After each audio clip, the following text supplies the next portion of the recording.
You and I both agree that you cannot have a triangle and a square in the same way, in the same sense, okay? We agree. Ooh, what does that remind you? Once I see that again, hold on a second. No, see that again. I'll say it again, sure, for the audience. Yes. You cannot have a triangle and a square in the same way, in the same sense. Wow. So understand. If only you just said Jesus and the Father. Wait, hold on. Night. Ali Dawah, follow what I'm saying. Follow what I'm saying, okay? So what I'm saying following, but you're going astray. You're going astray. What I'm saying is that we have a triangle and we have a square next to each other, united. Not that they're mixed, not that they're combined, they're united in the person, okay? So I'm not saying that Jesus is independent and dependent in the same exact way, in the same sense. That would be a contradiction. I'm saying that he has a nature that is independent and a nature that is dependent. Two different natures united in the person. That's called the hypostatic union. This is Christian theology. That's some hypostatic nonsense. Just as a triangle square shape cannot exist because it's inherently contradictory, a dependent-independent being cannot exist because it's inherently contradictory.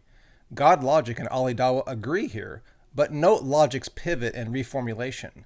Both dependent and independent natures can subsist in the person of Jesus as long as they are not mixed or combined, which he concedes would be contradictory. Now, whether this terminology sufficiently avoids Chalcedon's warnings against dividing or separating the natures is a topic for another day.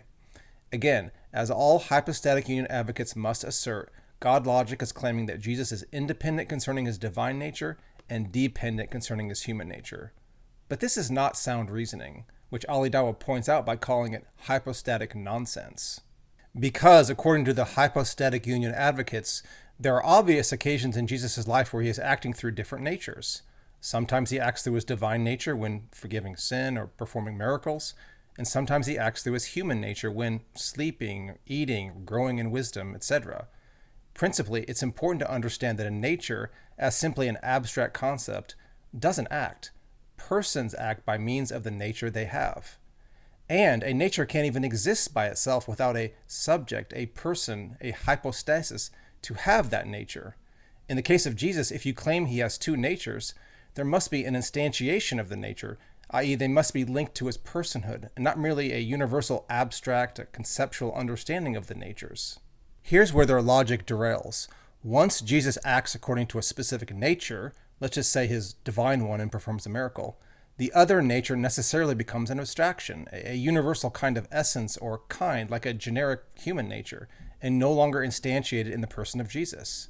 Because if the human nature was still instantiated in the person of Jesus when Jesus acted according to his divine nature by performing the miracle, right then, the existence of Jesus is an impossibility, because one person cannot have two contradictory natures in the same way and in the same sense. You'd have two persons if both natures are always together instantiated. Fast forward 5 minutes after the miracle. Jesus picks up a morsel of food and eats. And voila, the human nature is back from being an abstraction, a conception, and is now instantiated in the person of Jesus again. But, oh no, what happened to the divine nature? Oh, it went from an instantiated nature to an abstraction. Is this really what they mean by two natures moving from abstraction to concrete, from concrete to abstraction? The two natures never instantiated together? Such is the mind-numbing seesaw of natures within the hypostatic union, and Christianity is paying a huge price in losing many converts to Islam. All he's done is the following. He goes, they're unified, meaning the following.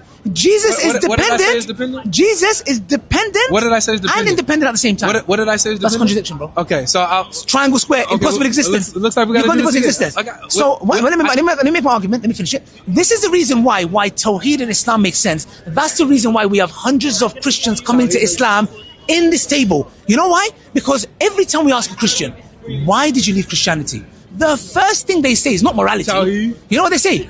Because not even Tawheed. They don't even say Tawheed. They say we left because there's no Tawheed in Christianity. They say because of the Trinity. Because of the Trinity. Because of the Trinity.